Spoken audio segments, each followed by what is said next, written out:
C'est une journée qui démarre avec ce constat triste, mais qui va se terminer dans la joie, parce que je suis convaincu qu'à l'issue de cette journée, Inch'Allah, notre candidat, Bassirou Diomaye Faye, sera largement élu, et dès le premier tour. Et cela est d'autant plus évident à nos yeux que nous observons une forte affluence des Sénégalais, de la diaspora et de l'intérieur du pays. Je crois qu'on n'a jamais vu une telle affluence dès les premières heures du scrutin. Et nous savons que cette affluence-là est due particulièrement à notre candidature. Et cette affluence est particulièrement jeune aujourd'hui. Ils avaient chantonné partout que ces jeunes ne voteraient pas. Et nous nous rendons compte qu'ils sont massivement venus dans les bureaux de vote dès 6 h du matin, 7 h du matin. Cette affluence est également générale, les femmes, les personnes âgées. Et nous sommes convaincus qu'à l'issue de cette journée, la victoire sera éclatante. Et que ce soir, Inch'Allah, à 21 h, nous aurons les premières tendances qui montreront que le candidat Bassirou Diomaye Faye passe à plus de 50%, à largement plus de 50% du suffrage. Vous avez certainement eu des échos au niveau national. Qu'est-ce qu'on peut retenir? Pour le moment, on ne nous a pas encore signalé d'incident. En tout cas, pas d'incident majeur. Nous souhaitons que cette journée se déroule de cette manière-là jusqu'à la fin, qu'il n'y ait pas d'incident, que les Sénégalais sortent voter massivement. Ils vont le faire parce qu'ils comprennent les enjeux. Contrairement à ce que les politiciens de l'autre bord croient, les Sénégalais comprennent les enjeux. Et l'enjeu d'aujourd'hui, c'est de montrer que le mensonge, la roublardise, l'argent sale ne l'emporteront jamais sur la vertu et la vérité. Et les Sénégalais démontreront que les vertus dont on s'est paré depuis longtemps, en Wolof on parle là de Djom, de Foule, de Faïda, de Coléré, que toutes ces vertus-là sont encore présentes au Sénégal et que les Sénégalais sauront faire la part des choses. Et qu'aucun lobby étranger également ne le choisira comme président de la République. Et c'est pourquoi nous allons lancer encore une fois cet appel-là pour demander aux Sénégalais de continuer à sortir massivement. Nous souhaitons que le taux de participation de cette année soit un taux de participation record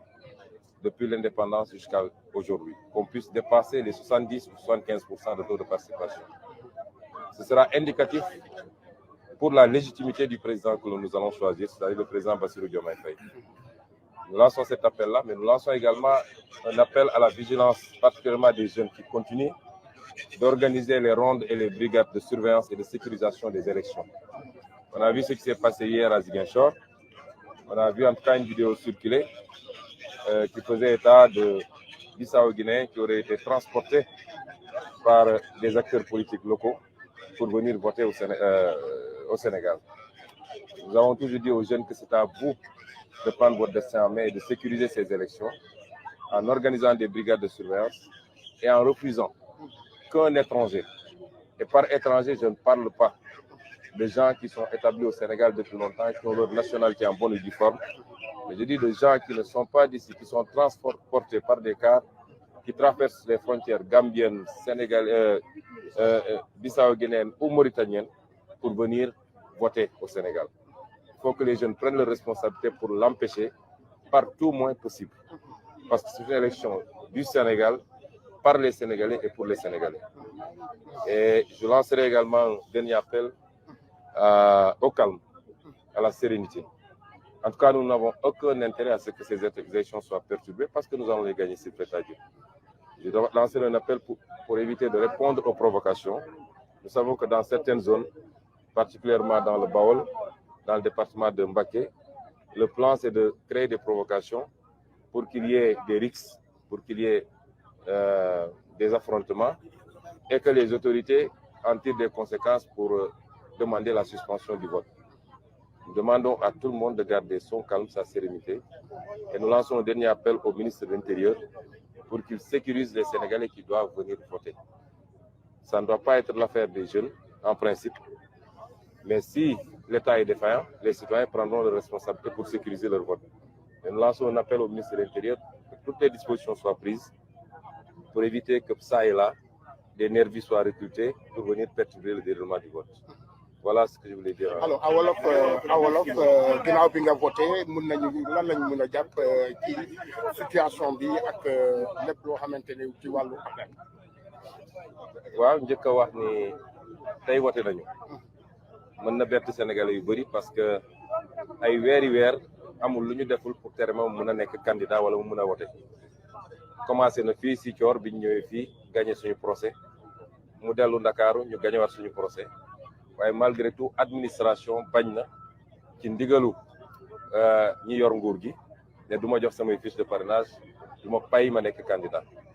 tey dara changé wul ci diggante boobu mais ñoom ñi ma génne woon ci liste bi ñoo jékki-jékki delluwaat ma ci liste bi li nag su ma ko waxee waxuma ko pour joytu ndax ku ñu xam-xam ni ñun duñu joytu li war am dafa waroon am loolu la yàlla dogal te bu ñu teree benn Ousmane Sonko nekk candidat li ñu xamul woon mooy Ousmane Sonko du benn ay junni Ousmane Sonko la te Bassirou Diomaye Faye benn la ci Ousmane Sonko yooyu tey Ousmane Sonko nekk na candidat te dinañu gagné élection bu soobee yàlla waxuma ko pour joytu waaye lenn la ci suñu programme lu war a tax rek Sénégalais yi gën voté massivement mooy injustice bi am ci réew mi jaay doole jël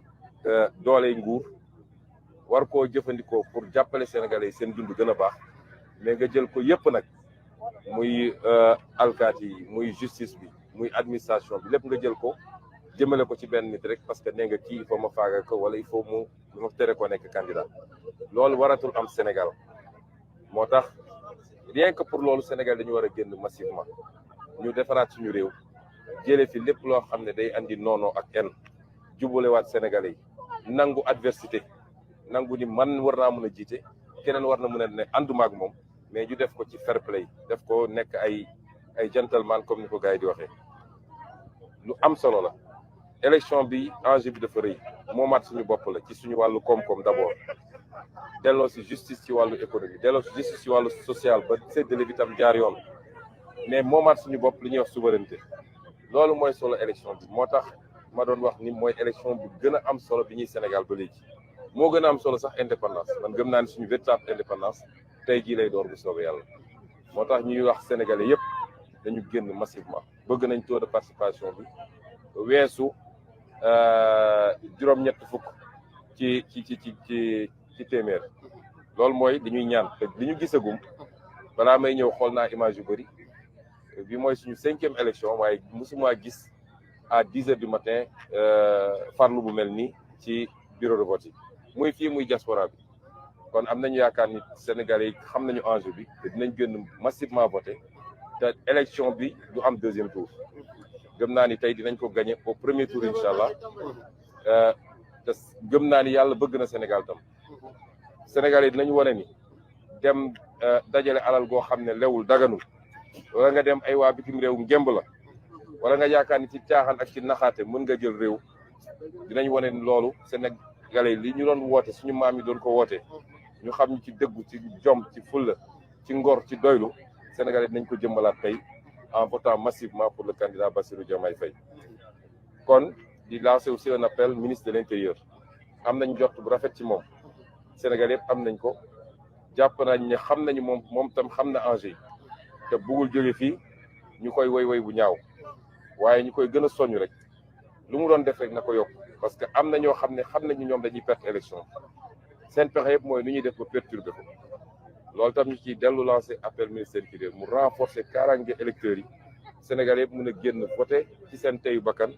ñibbi seen kër tranquillement ngoon ñi dépouiller ñu xam tendance yi teel a leer ñu xam ni victoire bi fii la féete di continuer lancer aussi un appel à toutes les populations mais particulièrement ndaw ñi parce que ndaw ñi xam nañ li xew waaye ñoom ñoo mën a gën a sécuriser vote lañ leen doon wax rek bu ñu nangu ñuy jëlee ay nit feneen ñoo xam ne bokkuñu ci réew mi gis nañ liñ fi xew démb Ziguinchor te ñu ngi koy signaler feneen ak feneen booru Mauritanie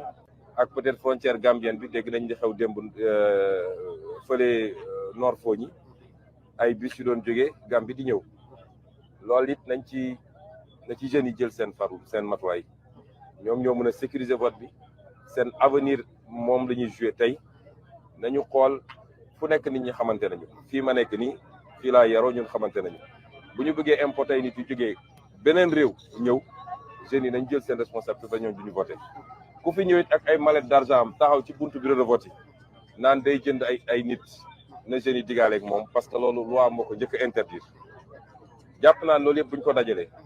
tey ci ngoon bu soobee yàlla Sénégal dina am un nouveau président di président bu jub président bu compétent président bu xarañ waaye dina am une nouvelle équipe parce que jiitaluñu nit rek def ko ab yonent waaye dañoo am projet boobu moo tax bu ñu gàllankooree Massamba ma dem ba mun koo continuer te loolu la ñu yéene Sénégal te xam naa ne Sénégal yéene nañ ko seen bopp kon ñu ngi leen di gërëm di leen sant merci.